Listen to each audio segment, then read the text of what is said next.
மாணவர்களே, இன்று 9ஆம் வகுப்பு இயல் 3 கற்கண்டு என்ற தலைப்பின் கீழ் வல்லினம் மிகும் இடங்களை பற்றி காண்போம். நாம் தமிழில் எழுதும்போது ஒரு சில இடத்தில் சந்திப்பிழை, அதாவது ஒற்று வருமா வராதா என்ற ஐயம் நமக்குள் இருக்கும். இந்த ஐயத்தை போக்குவதற்காக இங்கே வல்லினம் மிகும் இடங்கள் நமக்கு கொடுக்கப்பட்டுள்ளது. முதலில் புணர்ச்சியை பற்றி நாம் தெரிந்து கொள்ள வேண்டும். புணர்ச்சி என்றால் என்ன? நிலைமொழியின் ஈற்றெழுத்தும் வருமொழியின் முதல் எழுத்தும் சேரும் சேர்க்கையே புணர்ச்சி எனப்படும். அதாவது இந்த இடத்தில் ஆ கூட்டல் சட்டை என்று கொடுக்கப்பட்டுள்ளது. இதில் ஆ என்பது நிலைமொழி, சட்டை என்பது வருமொழி. இந்த நிலைமொழியும் வருமொழியும் சேரும்பொழுது இடையில் ஒற்று வருமா இல்லை வராதா? அப்படி வந்தால் அது வல்லினம் மிகும் இடம் என்றும், வரவில்லை என்றால் அது வல்லினம் மிகா இடம் என்றும் கூறுவர். அப்படி வல்லினம் மிகும் இடங்களை பற்றி நாம் பார்க்க போகின்றோம். வாணன் வேலை கொடுத்தான். வாணன் வேலை கொடுத்தான். இந்த இரண்டு தொடர்களுக்கும் உள்ள பொருள் வேறுபாடு யாது? இந்த இரண்டு தொடர்களுக்கும் பொருள் வேறுபாடு கண்டிப்பாக உள்ளது. எந்த வகையில் என்றால், கசடதபர என்ற வல்லின எழுத்துக்கள் நடுவில் தோன்றினால் அதன் பொருள் மாறுபடும்.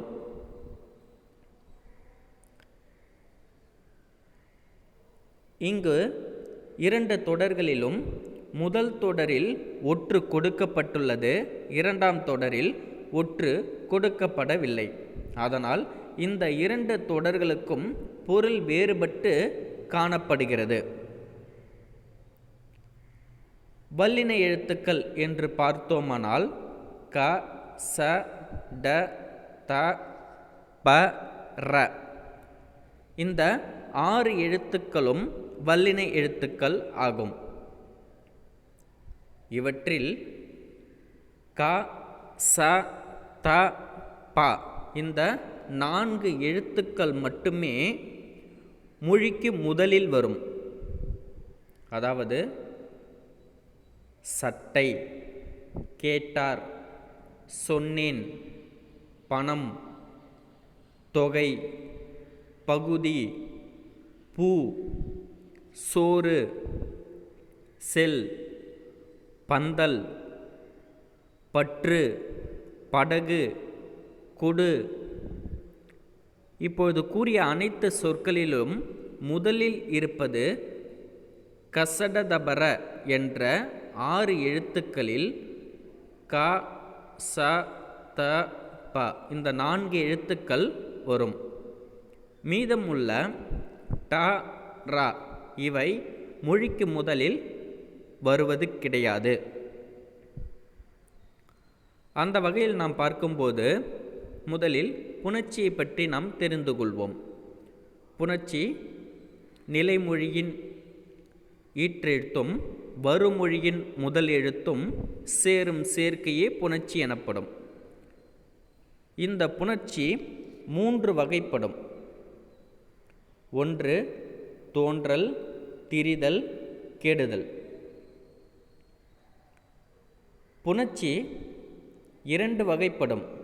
ஒன்று விகார புணர்ச்சி, மற்றொன்று இயல்பு புணர்ச்சி. இயல்பு புணர்ச்சி என்றால் இரு வார்த்தைகள் ஒன்று சேரும்போது எந்தவித மாற்றமும் ஏற்படவில்லை என்றால் அது இயல்பு புணர்ச்சி எனப்படும். நிலைமொழியின் ஈற்றெழுத்தும் வருமொழியின் முதல் எழுத்தும் சேரும்பொழுது எவ்வித மாற்றமும் இல்லாமல் புணர்ந்தால் அதற்கு பெயர் இயல்பு புணர்ச்சி. அதுவே மாற்றம் ஏற்பட்டால் அதற்கு பெயர் விகார புணர்ச்சி. இந்த விகார புணர்ச்சி 3 வகைப்படும். என்னென்னவென்றால், 1 தோன்றல், திரிதல், கெடுதல் என 3 வகைப்படும். தோன்றல் என்றால் புதிதாக ஓர் எழுத்து தோன்றும். திரிதல் என்றால் ஓர் எழுத்து மற்றொரு எழுத்தாக மாறும். கெடுதல் என்றால் ஓர் எழுத்து அந்த இடத்திலிருந்து சென்றுவிடும். தோன்றல் வாழை கூட்டல் பழம், வாழைப்பழம். நடுவில் ஒற்று இப் என்பது வரும். திரிதல் பொன் கூட்டல் குடம், பொற்குடம். இன் என்ற எழுத்து இராக மாறும். அவ்வாறு மாறுவதற்கு பெயர் திரிதல். மரம் கூட்டல் வேர், மரவேர். இம் என்ற எழுத்து கெட்டுவிடும். அதற்கு கெடுதல் என்பது பெயர். இவ்வாறு விகார புணர்ச்சி தோன்றல், திரிதல், கெடுதல் என 3 வகைப்படும்.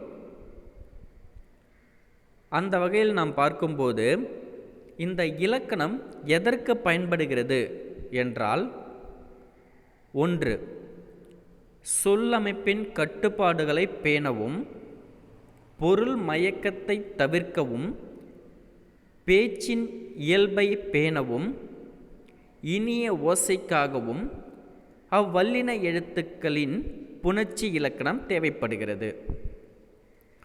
புணர்ச்சி இலக்கணம் எதற்கெல்லாம் தேவைப்படுகிறது என்றால், சொல்லமைப்பின் கட்டுப்பாடுகளை பாதுகாக்கவும், பொருள் மயக்கத்தை தவிர்த்து கொள்வதற்கும், பேச்சின் இயல்புகளை பாதுகாப்பதற்கும், இனிய ஓசைக்காகவும் புணர்ச்சி இலக்கணம் தேவைப்படுகின்றது.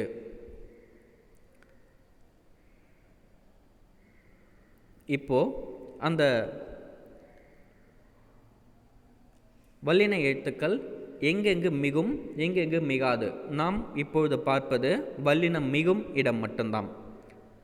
வல் எழுத்துக்கள் க, ச, த, ப ஆகிய 4ம் மொழிக்கு முதலில் வரும். நான் ஏற்கனவே அதற்கான எடுத்துக்காட்டுகளை கூறியிருக்கிறேன். க, ச, த, ப இந்த 4 எழுத்துக்கள் மட்டும்தான் மொழிக்கு முதலில் வரும். ட என்ற எழுத்தும்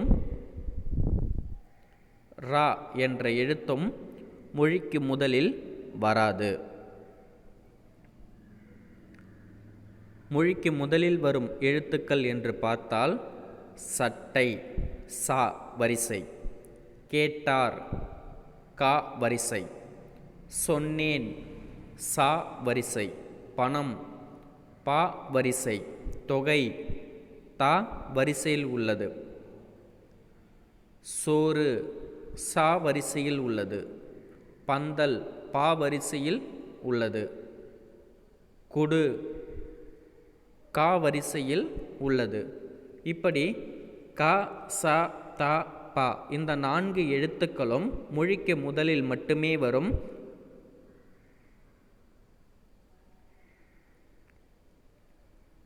ட, ரா இவை மொழிக்கு முதலில் வருவது கிடையாது. அந்த வகையில் நிலைமொழியுடன் புணரும்போது மெய்யெழுத்துக்கள் தோன்றும். அவ்வாறு தோன்றினால் அதற்கு பெயர் வல்லினம் மிகுதல் என்று பெயர். இங்கே கொடுக்கப்பட்டுள்ள எடுத்துக்காட்டுகளை கவனியுங்கள். வேலை கொடுத்தான், வேலை கொடுத்தான். அப்போ இதனுடைய பொருள் வேறுபாடு இப்போது உங்களுக்கு புரிந்திருக்கும். அந்த வகையில் வல்லினம் எங்கெங்கு மிகும் என்பதை பற்றி இப்போது நாம் காணலாம். முதலில் தற்கால உரைநடையில் வல்லினம் மிக வேண்டிய இடங்களை கீழ்காண்பவனற்றை கூறலாம். இந்த காலகட்டத்தில் மிகவும் அவசியமாக எந்தெந்த வல்லின எழுத்துக்கள் எங்கெங்கு மிகும் என்பதை பற்றி இங்கே குறிப்பிடப்பட்டுள்ளது. 1. ஆ இ என்னும் சுட்டு எழுத்துக்களுக்கு பின்னும்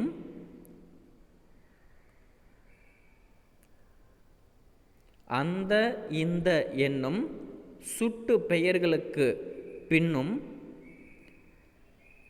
ஏ என்னும் வினா எழுத்தின் பின்னும் எந்த என்னும் வினா சொல்லின் பின்னும் வல்லினம் மிகும். ஆ இ என்னும் சுட்டு எழுத்துக்களுக்கு பின் ஆ இ. அதேபோன்று அந்த இந்த என்ற சுட்டு பெயர்களுக்கு பின்னும் ஏ என்ற வினா எழுத்தின் பின்னும் எந்த என்ற வினா சொல்லின் பின்னும் வல்லினம் மிகும். எடுத்துக்காட்டு இங்கே கொடுக்கப்பட்டுள்ளது.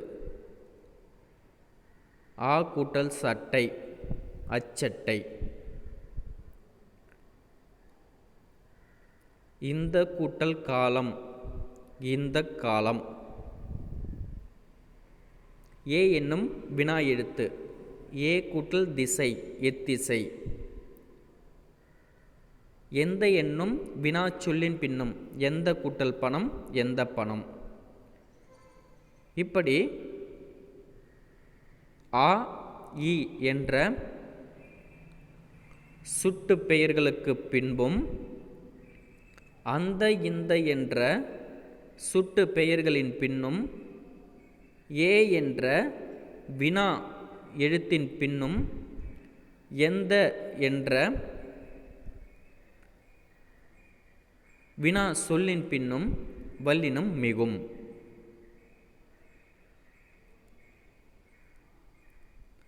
நன்றி மாணவர்களே. இதன் தொடர்ச்சியை அடுத்த வீடியோவில் காண்போம்.